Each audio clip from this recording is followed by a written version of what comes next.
have to say, Marketville is a great place to visit, and if you do decide to visit here, chances are pretty good that you're going to pass through its airport, one of the busiest in the area. If this were 30 years ago, you probably would have seen desks for so many different airlines. About 10 large national airlines, a few international airlines, and about 24 regional airlines all flew out of Marketville's airport back then.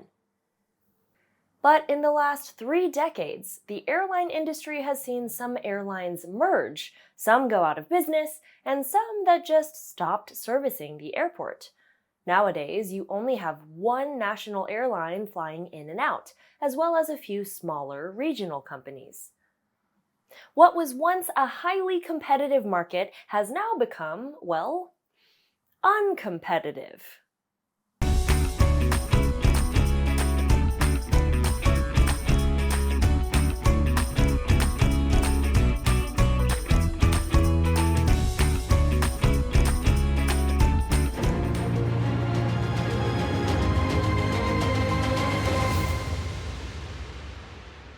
Now, way back in Unit 3, we discussed the 4 types of competition. You may recall that the 2 least competitive markets were oligopolies and monopolies. In an oligopoly, a few firms control production of a good or service in a market, like the handful of airlines flying regional flights out of Marketville. A monopoly has one firm controlling production and distribution of a good or service in a market, like that one national airline operating out of the airport. But why aren't there more competitors in these markets? Well, one reason is cost. Think about running an airline. You would have to lay out hundreds of millions of dollars to buy planes, keep them fueled, and pay workers, like pilots, maintenance crews, and flight attendants.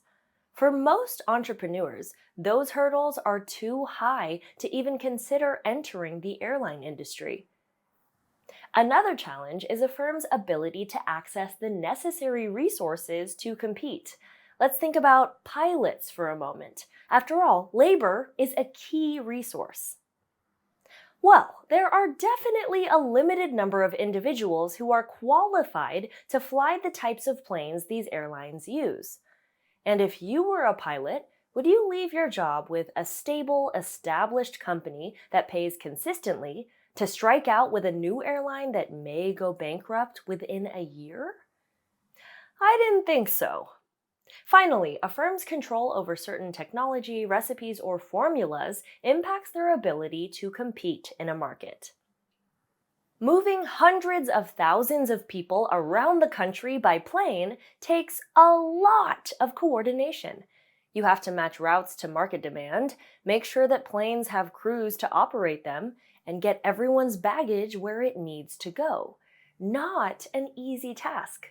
So these airlines use their own logistics software to make sure all of this happens. Don't have a program? You probably are going to struggle to coordinate all of the moving parts involved. Now, as all of these factors make it more difficult for many firms to operate in an industry, integration happens. In economics, integration refers to the process of several different firms coming together or combining to deliver a good or service. There's horizontal integration, where one firm combines with all of the other firms producing a good or service. In the airline industry, every time national carriers combine, that is horizontal integration. Vertical integration occurs when a firm controls every step of production for a good or service.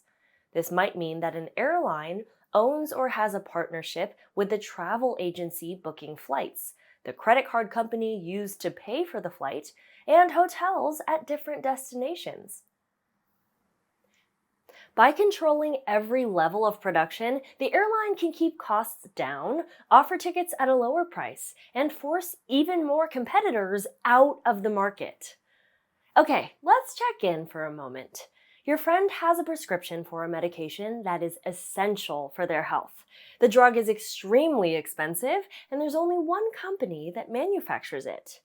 What do you think best explains why one company manufactures the drug? Pause the video and meet me back here. The reason that one company manufactures the drug is because it has control over some formula or technology used to produce it, making the drug expensive.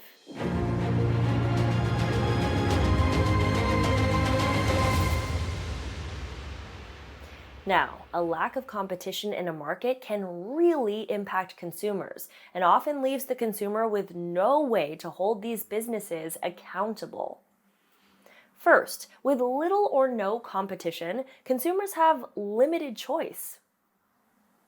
Let's say you need to fly from Marketville to Los Angeles, and there's only one airline that has that route.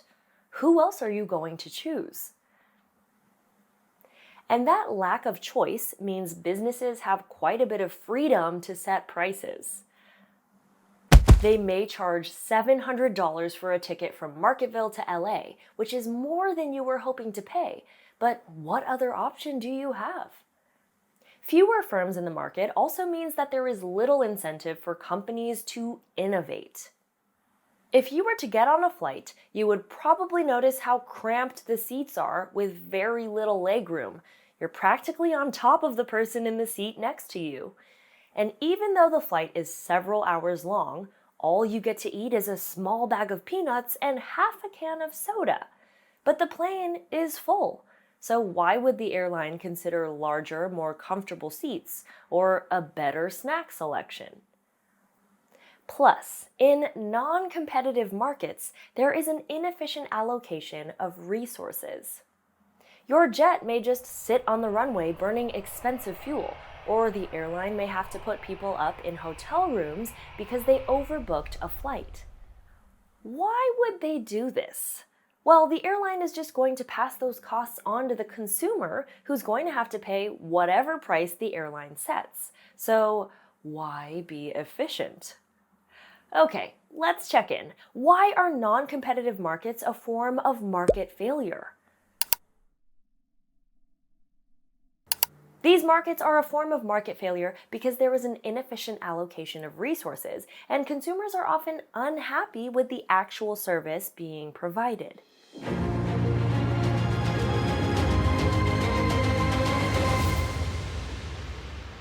While all of these impacts can happen in both monopolies and oligopolies, they are more intense and harder to avoid in monopolies, and that's all due to the number of firms in the market. With one firm in a monopoly, it's relatively easy to maintain market control.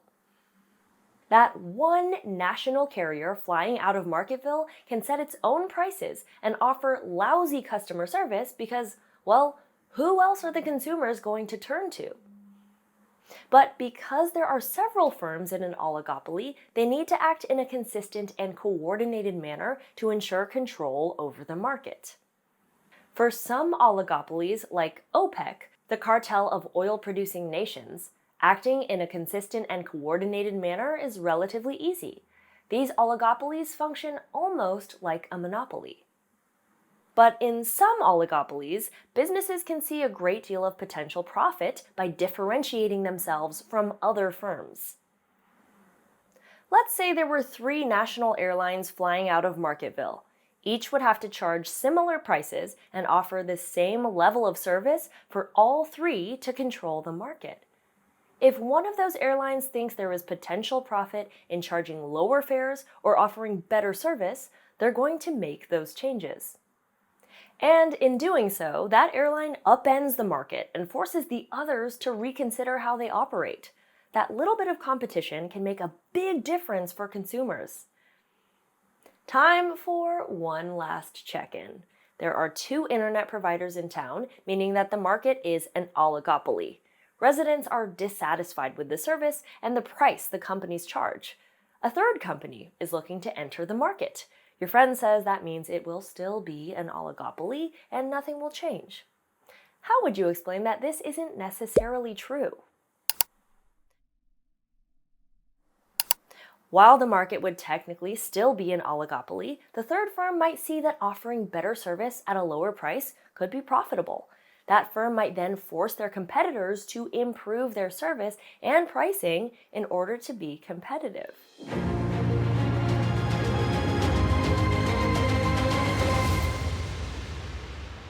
Okay, let's take a moment to recap. Oligopolies and monopolies are non-competitive markets that are a form of market failure. These happen for a variety of reasons, like high barriers to entry in an industry, access to resources, or control of a technology necessary in the field. And some of these non-competitive markets are the result of firms that produce a good or service merging and combining. Other times, firms may control every level of production for a good or service. Non-competitive markets lead to decreased choice for consumers, higher prices, a lack of innovation, and inefficient allocation of resources. You should also remember that these impacts are more deep-seated in monopolies than oligopolies, because firms in oligopolies may decide to differentiate themselves from other firms, leading to competition. But how do we deal with non-competitive markets? Tomorrow, we're going to look at some of the different strategies and tools that stakeholders can use to help increase competition in a market. Until then, remember to keep investing in yourself, one lesson at a time. See you next time. Hey, hey.